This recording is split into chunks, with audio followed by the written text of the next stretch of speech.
before we talk about our teams for opening day, we're going to go through our teams for the Yankees-Giants game on Wednesday, and then we'll get into the Phillies matchup against the Rangers, right? Yeah, we played the Rangers. Phillies against the Rangers afterwards, and then we'll go through some of our top performances from amongst the league, amongst players. But we have to start off with maybe the worst botched national anthem I've ever heard, and it came from the Mets-Pirates game, the first game of the Thursday opening day slate. They brought in a Broadway star from Hamilton to sing the national anthem, and I'll let Sam play the clip. You could hear it for yourself. Figure out which line is missing. It's not going to be hard. Oh, say, can you see by the dawn's early light what so proudly we hailed at the twilight's last gleam, whose broad stripes and bright stars through the perilous fight, what so proudly we hailed, so gallantly streamed. You remember that part? What so proudly we hailed, we're so gallantly streaming. That is maybe the worst botch. You know what it immediately reminded me of? One of my favorite movies, The Naked Gun. Oh my god. I don't know what you're talking when about. Frank, he like kidnaps that opera singer, Enrico Palazzo, and he sing the national anthem, and he forgets the words, and he goes, "Bunch of bombs in the air." All-time great movie. I mean, you don't think this guy would have recited it or anything? Like, this is opening day baseball. This isn't just some regular season game in July. That to me is also way worse than a voice crack or a bad singer. Oh, yeah. No, because you look dumber. Yeah. Even I can remember that part, and I don't think I know the exact words to the entire national anthem. Really? It gets a little tricky at the end. I mean, I don't know the exact pronunciation of some of those words. I kind of just mumble my way past it. Anyway, MLB Opening Day. It was a great opening day. I'm super excited. Baseball is back. We had a Wednesday game, the official opening day between the Yankees and the Giants, and it was on Netflix. Yeah. We'll maybe get into the broadcasts at the end of this, but safe to say, it wasn't good. No. Wasn't my favorite. But in terms of the game, Yankees beat the Giants 7-0 on opening day. So much good to take away from this if you're a Yankees fan. Almost zero to take away if you're a Giants fan. Yeah, really bad. Were you able to catch any of this? Yeah, I watched the whole game. Yeah, this was a bad one for the Giants. I just feel like nothing could go right for them. No. I am a Yankees fan, so I have a lot of takeaways that I'm going to share to Sam, get his thoughts, see how he feels. I think there was a lot of good. There's only one negative to talk about, and it unfortunately sticks out like a sore thumb. Yeah, it was a big negative. I'll get into that at the end. First off, Max Fried. Story begins with Max Fried. After a bumpy first inning, had runners on the corners with 2 outs. He gets out of the jam, and then he goes on to pitch the next 5 1/3 innings, only giving up 1 hit. His final line was 6 1/3, 2 hits, no runs, 1 walk, 4 Ks. 53 of his 86 pitches were strikes. Wow. That is an ace performance. Thank you again to the Yankees for taking away Max Fried from our division. Absolutely. I love that he is not on the Braves anymore. Mm-hmm. Yeah, he was outstanding this game. Really in command, too. And gave up a few hits in the first, so it was looking a little bit shaky. But then after that, he was perfect. He had an outstanding outing against, I don't think, really a bad Giants offense. I don't think this Giants team as a whole is really that bad. No, I don't think so either. I'm a lot higher on them this year than you are and our friend Connor when we were going through our projections in the standings. Yeah, what did I say they were again? Like 80? I think you had them maybe third. I think they were like 80 and 82, third in that division. I have them second. It's not a hot start, but Well, I still believe in this team. the Padres didn't really get off to a hot start either. So No, they did not. But yeah, anyone who gives you 6+ innings of scoreless baseball with minimal action on the base path is someone you want leading the rotation. That was a true ace performance, something that we honestly didn't get many of this opening day slate for some reason. We'll get into some of those guys later. He threw strikes, challenged this lineup. He was very deserving of the co-Netflix MVP. I don't know if you saw that at the end of the game. Him and Trent Grisham got jackets, and they were co-MVPs of the game. Yeah, it's really good. They looked great jackets. And then Jameis Winston gave them hot dogs and French fries. That basically sums up what happened this entire Netflix experience. Next thing I want to get into, though, bottom half of the lineup. These were the guys who got the job done. 5 through 9, they went 7 for 17 with 4 RBIs. They made their mark on opening day and will hopefully continue to prove that they are a deep lineup and they can perform like this without an Aaron Judge performance that's Aaron Judge level. Stanton had a great game. McMahon had a great game with 2 RBIs. Wells had a great game in the 9-hole. Caballero had some great at-bats and an RBI. Jazz had some great at-bats and a stolen base. I was just really impressed with how they performed. They really carried this lineup through the game. And I think it's a sign of good things to come for this Yankees lineup. Because if you get those guys playing how they are, and then the top half gets it turned around, this is one of the most dangerous lineups in baseball. Getting to the top of the lineup, there was some positive, definitely some blatant negatives. Bellinger and Rice, they each had a hit, but their other at-bats did not look great. Each with two strikeouts apiece. They kind of looked lost at times up there. But those are 2 guys I'm not worried about. I think they could easily turn it around. Really impressed with Trent Grisham. He had a rough at-bat to lead off the game. Kind of looked lazy. Logan Webb was throwing heat at that time, too. But his second at-bat, 2-run triple. And it was kind of the defining moment, blew the game open a little more than Logan Webb expected. Absolutely crushed the ball. And although he was hitless the remainder of the game, he had really good at-bats. He looked really good at the plate. He had a bunch of hard hit balls. That's my co-Netflix MVP. Netflix MVP. Now, this is the big one. Aaron Judge.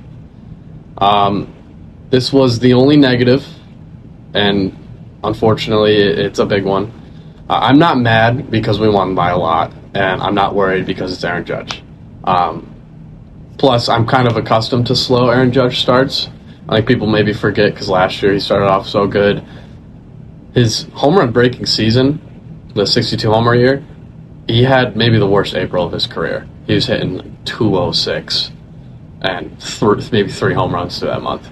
So it's not unusual for him to start a little slow, but he looked terrible. Yeah, golden sombrero, 4 strikeouts. Golden sombrero, off balance, chasing, watching strikes down the middle. Those are 3 things you do not associate with Aaron Judge. I don't know what it is with these guys who played in the WBC for USA, but they did not get off to a hot start. Yeah, they're having a brutal time. It's time to start playing because this is your real job. Well, Logan Webb specifically, I mean, that was a guy that was really good in the World Baseball Classic. And, I mean, there's really nothing else to say, but he just flat out got shelled. Didn't have his best stuff. I thought he was hanging a lot of pitches, and the Yankees really capitalized on that. You had mentioned a really good point. The bottom half of that lineup, I think, is so important to that team's success because you know Judge is going to be consistent. When they had Soto, it was Judge and Soto, and it was kind of felt like Judge, Soto, and the other guys a lot of times. So if Austin Wells, I think especially, is my guy that I'm looking into because he has not been impressive to me in his big league career so far. He has not really stood out to me in any way. So if he can get it going this year, I'm a big Ben Rice guy. I really like him. But, you know, front half of the lineup, and I don't think that's the concern at all. I mean, we need Bellinger, Rice, and then what was Stanton hitting? Was he hitting 5th? Yeah. You know, Judge 3. Judge, he was hitting 2nd. Oh, Judge 2. Grisham, Judge, Bellinger. Jazz. Rice, and then Stanton, Jazz, okay. And the rest of the guys. So, yeah, I mean, we all know how good this team can be when they're playing at their best. They're really complete. It's just there are some guys that you want to see, maybe be a little bit more productive. And who knows? I mean, it's a good start. They didn't really have a crazy offseason, just like my Phillies, So it kind of just depends on now taking it to the next level, seeing what Aaron Boone can do as a manager, if he can improve, because he's been on a hot seat ever since probably 2022. Not an Aaron Boone guy. No, that's the least. For any of the first-time listeners, not an Aaron Boone guy. For our consistent listeners, you know this already. But I'm with you. I think consistency is the word I will use. If these guys just stay somewhat consistent, I don't need them to do what they did opening day every single day. But there needs to be some level of consistency.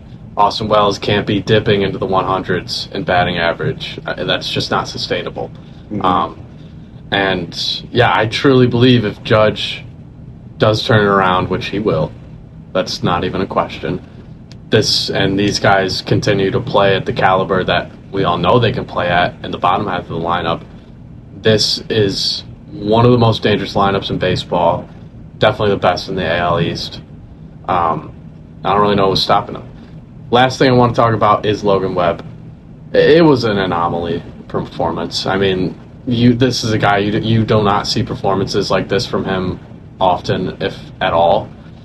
He looked so sharp in the first inning too. He went 1, 2, 3 against the best hitters in the lineup. It was his changeup that did not work at all for him. Mm-hmm. I want to pinpoint the second inning, the 5-run second inning. Stanton single on a middle change. Caballero single on a middle change. McMahon single on a change. Wells single on a middle change. Grisham triple on his changeup. That was middle and low, which is Trent Grisham's zone. It just was not working. He was throwing the ball right over the plate the entire inning. I mean, he hardly threw his fastball because he couldn't find the zone with it. It's not his best pitch either. The sinker was kind of working up until the 5th inning when they knocked down a few more runs and he ultimately got taken out. I'm not worried about him, but especially seeing how other guys got lit up in their opening day starts, it's not the start you want for the Giants ace. No, not at all. But it's just so hard. It's the first day, and I do truly expect a lot of these guys to turn around. But big win for the Yankees. I'm super excited. It was a great game. Defense also, something I didn't talk about. Defense was great. There was an error by Caballero towards the end of the game. It was just kind of a lazy error, a low effort. It was ground ball right to him. Didn't love that. I like it. I like just playing hard throughout the whole game, no matter the score. And it felt a little lazy, but he's a big dude that, if he keeps up this success, Volpe may not have a job. So that's going to be something really interesting to look forward to for the rest of the season, at least until Volpe gets back, what that shortstop race, I guess, is going to look like. But I do like Caballero. I like him a lot. Cabby, as Dylan calls him. Mm-hmm. Yeah, that's all I got for that game. I was super happy about the win. Play again today at 4:30. Cam Schlittler on the mound. Very excited, very high on him. See how it goes. Who do the Giants have? Robbie? Yeah, Robbie Ray. Okay. We were just looking at Robbie Ray's Cy Young season. Yeah. He was really good. He was really, really good. He was about a whole point of WAR ahead of Garrett Cole in second place. He had like a 2.6 ERA.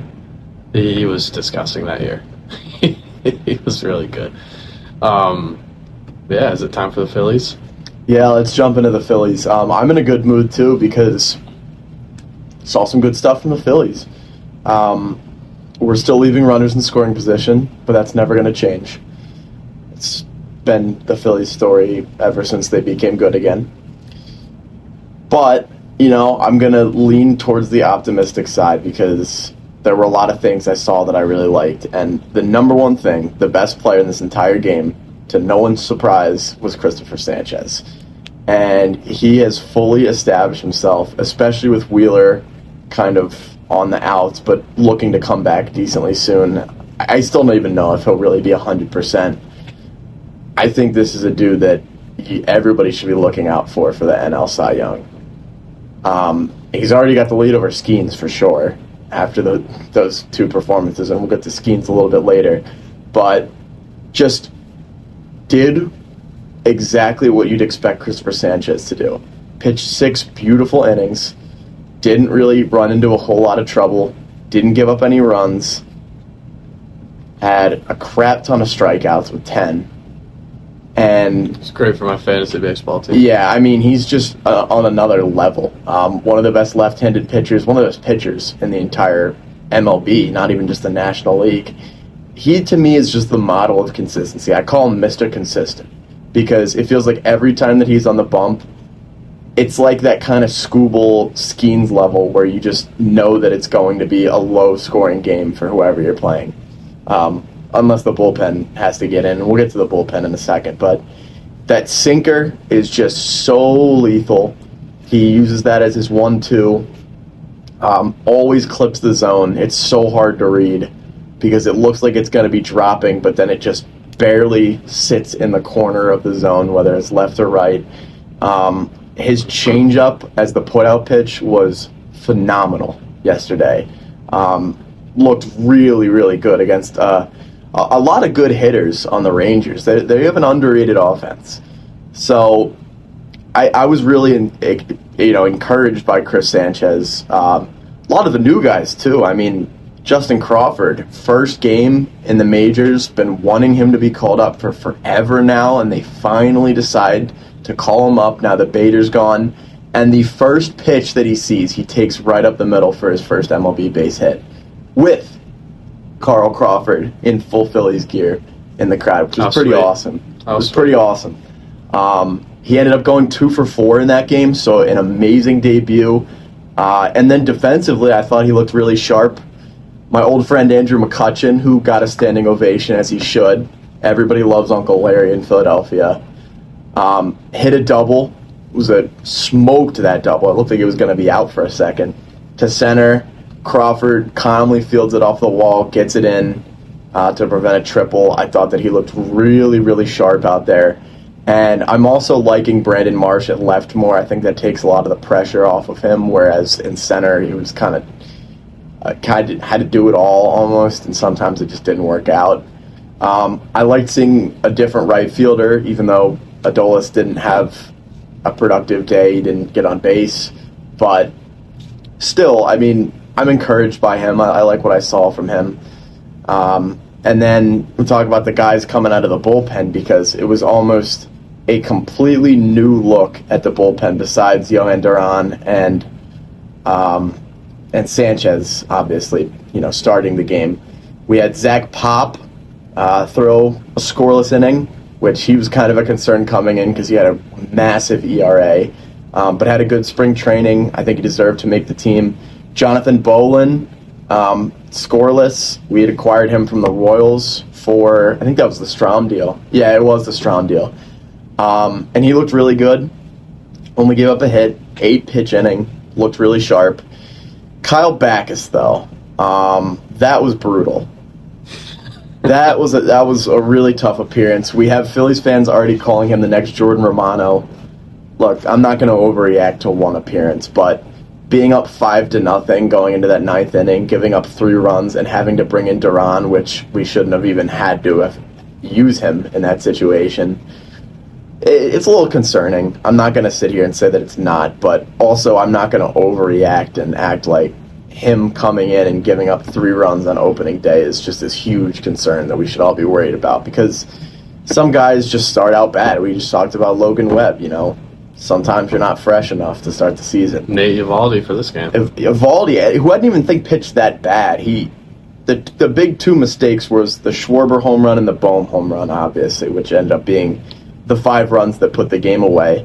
But, I mean, for the most part, he had some good stuff, 7 strikeouts. Kind of caught some guys off guard a little bit on the Phillies lineup. Bryce Harper especially, who's been really struggling. 0 for 4 with 2 strikeouts. He's a huge question mark this year. What are you going to be getting from Bryce Harper? Because in these last 30-so games, it's been rough. really rough, and I'm taking the World Baseball Classic into a little bit of consideration, just because up until that final game against Venezuela where he had that tying home run, not good. He's watching way too many pitches. He is getting way too lazy and patient at the plate, and he's got to be more aggressive. This Phillies team has an identity of being aggressive.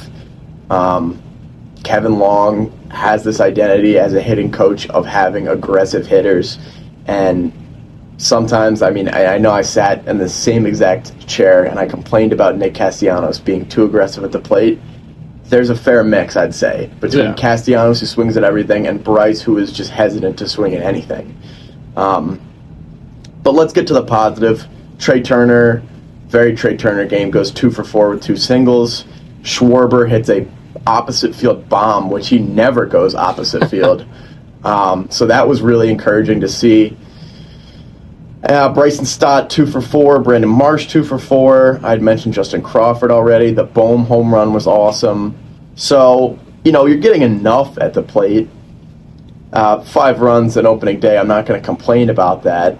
The fact that it was off 2 home runs, we can be a little bit nitpicky about that, but I choose not to be, because ultimately, you win, you get the job done against what I think is a pretty decent Rangers team. I'm pretty sure I had them in my wild card.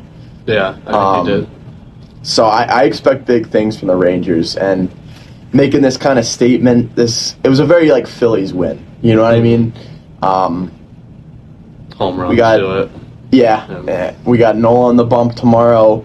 Zach Wheeler already making a rehab appearance in Lehigh Valley. They have him pitching 3 innings tomorrow. That's so big.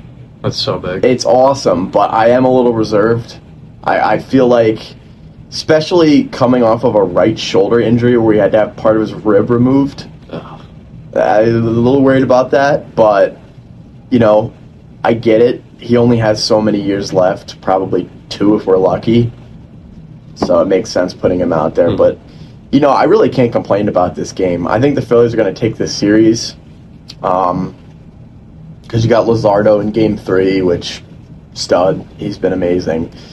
So, yeah, it's a good start to the year for my Phillies. We'll have to see how they do moving forward, but really no complaints about this outside of the bullpen, and that's always going to be kind of a complaint. Yeah, I still am much higher on this Phillies team than you and Connor were when we were doing our predictions. Yeah. I still believe in this core in the lineup.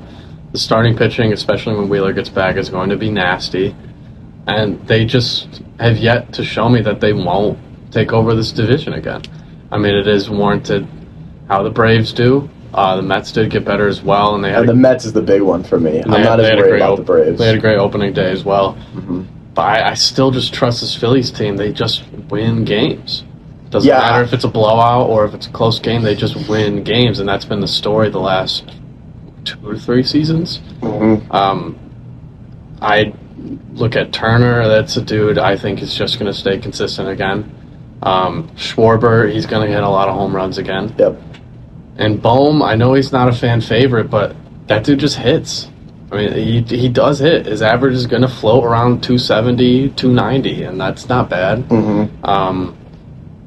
That core right there, I think, really leads this lineup in a positive direction. And then Adolis Garcia, I think, will be better. Yeah, I think so. I'm pretty high on him. I'm not a big Bryson Stott guy, but I'm not completely giving up on him. I still think he could be a very good player for you guys. And then the big one's Harper. I think that's going to be... He's literally the big question. If he doesn't turn up, then there's going to be issues. And unlike Judge, to me, he's someone that we actually have to follow closely and see how he does, because he's a little older, and injuries have hit him a little harder than Judge. You could see a real regression if he doesn't play his cards right. Yeah. And then a guy like Justin Crawford, that was super awesome to see him have the game he had. If he could be a player for you guys, too, in that bottom half of the lineup. Definitely think that he will. I like this Phillies team, and even the bullpen. There's still Tanner Banks. Yeah, there's still Tanner Banks. There's still Ryan Kirkring. You still have guys that can get it done. Duran's one of the best closers in all of baseball. Like you said, Backus, I'm not going to look at one game and really freak out about it, because there's no need to. It's only one game. It's just crazy. The biggest storyline that came out of this was Alec Bohm suing his parents. Yeah, what is up with that, dude? I don't have much information. I just know he's suing his parents for taking his money. I was saying, like, even if my parents went out and did that, I don't know if I'd go all the way to sue them for it. It's your parents. I feel like it makes enough money where it's... Yeah, like, dude, come on. It sounded like they were just taking it to pay bills and stuff, but I don't know. I have no idea the situation, but good luck to both sides. Yeah, whatever. Maybe he gets him playing better. Who knows? Puts a chip on his shoulder. Yeah, but I had the Phillies winning this series, and I think they'll get off to a hot start to begin the year. I mean, I have them winning the division. Just for me, the Mets are a team that's going to be scary in like a wild card situation. That's when I'm really worried about them. It should be a really fun race between these two. I still have the Phillies taking the division, but... Yeah, let's jump to some standout performances. Because we'd mentioned the Mets Pirates. Let's just go out and say it. Like, you had your... We also highlighted, in addition to standouts that were good, one standout each that was kind of rough. Guys that usually are pretty consistent, and they were both happen to be pitchers. You had brought up Paul Skeens. Yeah, so... Really weird outing from him.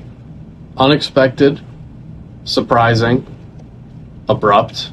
Mm-hmm. I'd use all those words to describe whatever went down with Paul Skeens in his opening day game against the Mets. Only 2/3 of an inning. Yeah. Gave up 4 hits, 5 runs, all earned, 2 walks, only 1 strikeout.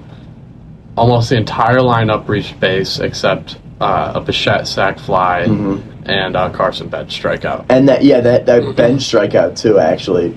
That was just 3 4-seamers that he threw just right down the plate, and Bench just couldn't keep up with the heat. Yeah. This is unforeseen territory for Paul Skeens. I doubt we ever see this version of him again. Yeah, I'm not worried if I'm a Pirates fan at all. But if he, for some reason, doesn't fix whatever is happening, any hopes the Pirates have an improvement is out the window. This is their guy. This is the core. He needs to be good. Especially even if they plan on trading him. He needs to be good to get that value back. Agreed. This was just a terrible, unexpected start, and it goes back to what I said about these WBC guys who played for USA. What is going on with all of them? They're all sucking. I don't get it. That was a bad start. Yes. Never thought I'd ever see the day where Paul Skeens would get pulled in the first inning. Yeah, it was a very weird game overall. I was watching a lot of that because friend of the show, Connor Heyman, big Mets fan, had it on, and it was the first game of the day, so I was like, might as well before the Phillies, see how the Mets look. I'm worried, man. The Mets look really good on offense, and I thought this could be their ceiling. I mean, it's one game, again, not going to overreact, but they brought in so much talent. I think they had maybe the best offseason out of any team just in terms of who they brought in. You got Polanco at first now, Bichette at third. He actually made some good plays, which is weird to see from him. Kind of feels like probably should have been playing third with the Blue Jays, but they got a good thing going with Lindor at shortstop and him at third. And then Benj with a home run in his MLB debut. Yeah. That scares me. Crushed that ball, too. Outside of Lindor, who is returning from an injury and still had 3 walks and scored 3 times, every player in this lineup recorded an RBI. Yeah. That's scary. That's really scary. That Alvarez homer, too, was crushed. I think he hit that 420. He's a dude I think could be really good for them. Yeah, he's agree. Gotten unlucky with the injuries, that specifically getting hit by balls. Well, of course, he got hit by a pitch yesterday, too. He's just a magnet in the box, and a lot of his injuries have come from being hit by pitch. Yeah. And I think if he stays healthy consistently through a year, he could be a big factor for them, especially at a premium position like catcher. Yeah. This lineup's so good. I'm looking at it right now, top to bottom. It's really, really good. It's so good. And honestly, if we want to talk about standout performances, I think you could put that whole Mets offense. On the flip, though, even though Skeens had a rough outing, I had said in my first standout, the Pirates newcomers, not named Marcell Ozuna, who had a horrible game, 0 for 4, which love to see that first off, but 2 of the big pop guys, Brandon Lau and Ryan O'Hearn, both went yard. Brandon Lau went yard twice, first 2 ABs. 2 homers. Went 2 for 4 on the day. Ryan O'Hearn, 2 for 4 with a homer. Mm-hmm. This team's going to have a lot more power. They're going to be a lot more dangerous at the plate than they were last year. Absolutely. This is a significantly improved Pirates lineup. Yeah. And that's why I think Paul Skeens is so important to hit for him to have success. Because if he has a Paul Skeens performance, they win this game. Yeah, easily. They easily win this game. Easily. They still put up 7 runs. They got to Peralta, too. Yeah. It's such an anomaly. It's the exact opposite of what you expect from a Pirates game. You expect them to score no runs. Mm-hmm. But it was actually their offense was not the problem. Defense was an issue, though. Yeah, O'Neal Cruz. Woof. Rough game. Woof. 2 of the worst errors I think I've ever seen. Just completely misreads a fly ball. Should have had that. So brutal. Yeah, twice actually. It was so bad that Joel Embiid had to tweet about it, which was hilarious. Joel Embiid, people forget how much of a baseball guy he is. Maybe instead of critiquing other players, he should focus on his own game. Yeah, he just dropped 35 points, so congrats. I think he's fine on Maybe that. It's the baseball season starting. His vibes are higher. Could be. He's feeling much better. Could be. I want to talk about the standouts who are deserving of it, though. Yeah. The great performances. I'm going to start off with the Miz, Jacob Mizorowski. He's got it, man. Led off the game with giving up a home run, whatever. But he proceeded to throw 11 of the Brewers' 20 total strikeouts. Yeah. In 5 innings. 9 of those strikeouts were in the first 3 innings. Insane performance. This guy is one of the future faces of starting pitchers. Yeah. This was the White Sox. Do have to preface that it is the White Sox, but just a dominating start for the young pitcher in his second year. He's gonna be so good for them, especially with all the concerns too about how he ended the year. Mm-hmm. Looks like he's right back on track. Also, to preface this, the players we had, I picked all the cooler ones because I made mine first, and then Sam said, "You know what? I want to make my own. Yeah, I don't care what you have to stole his say." idea. So he made his. I kind of have the guys that went under the radar. Yeah, he picked the bottom of the barrel performances. No, some of these are pretty top notch. They just kind of got forgotten about. You had all like the big ones that everybody liked. Who's your first guy? Joey. This totally proves your point. Joey Weimer. Joey Weimer, left fielder for the Nationals. Big win for the Nats, 10-4 Absolutely. at Wrigley. That's probably the most shocking win from the day. Absolutely. Weimer went 3 for 3 with a homer and a walk. Really, really good performance at the plate from him. This is a guy, too, that only played like 30 games for the Marlins last year. And his last real full season was in 2023. So, kind of unexpected that he not only cracks the opening day roster. I mean, it's the Nationals, but like, still. But also has this good of a game. And I think it goes back to... we're going to disagree on this, but I saw Matt Boyd as the opening day starter, and I was... Are you kidding me? I still think he's the best pitcher in the I think rotation. Cade Horton's better. He's another guy. Pitched in the WBC. What happened? Yeah, What's going on with these know. guys? I don't know. I don't get it. I don't know. Huge talent jump into the next guy. We got Garrett Crochet. Yeah, like, come on. We thought we could sandwich Weimer between Mizorowski and Crochet. He's in 1,000 right now. True. Perfect on the air. Garrett Crochet. Unlike many of the other aces, the Red Sox ace did not crack. 6 innings of scoreless ball through 8 strikeouts as well to add on to it. 6 of those strikeouts were swings and misses. He's so good. The Reds couldn't touch anything he was throwing or what the bullpen threw. They got shut out. Yep. Rough game for the Reds, rough start. A team I'm kind of high on. Yeah, I like them too. Mostly because they're pitching, though. But yeah, big win for the Red Sox. They're looking to make a push in the AL East this year. It's so open just because a lot of these teams are going to be so good. I think the Orioles are going to be good. The Rays, they might be sneaky. Yeah, they will be sneaky. And I can already tell obviously the Blue Jays and the Yankees are the teams to be at the top. Yeah. The best division in baseball, let's be honest. But Red Sox got Crochet. He's probably a front runner for Cy Young for me. Yeah, that's all I got. Yeah, he's just... You talk about consistency with Sanchez. Crochet is pure consistency. Probably the best strikeout stuff in the entire league. An up-and-comer, I don't know if you ever heard of, Mike Trout. Who? some guy from Jersey on the Angels. But Interesting. It's the Angels, so you probably don't know who he is. Trout, good to have you back, man. It's always fun when he's playing. The league doesn't feel the same when he's out, and it just sucks looking back in his career because what could have been if injuries were never a factor. I mean, he comes back, and he already goes 1 for 2, 3 walks and a homer. Another upset win was the Angels beating the Astros with Hunter Brown. Hunter Brown did pitch really, really good for the Astros, but he got yanked after 4 innings. Ton of pitches. I think he was at like 100 or something. So they really were doing a good job at the plate of working around him. I think he gave up like 4 or 5 walks. Mike Trout, though, yeah, I mean, he's back. He's back, and now we just got to wonder if he stays here. And I'm actually going to do my next one just because it's another Angel. I had to show some love to the Angels. Jose Soriano, the young flamethrower for the Angels, gets the opening day nod over Yusei Kikuchi, which that's kind of an underrated one too, if they can really get it going. Soriano was great in this game. 6 innings pitched, 2 hits, did give up 4 walks, but if you have 6 innings, then those 4 walks I don't think are really that big of a factor. 7 strikeouts.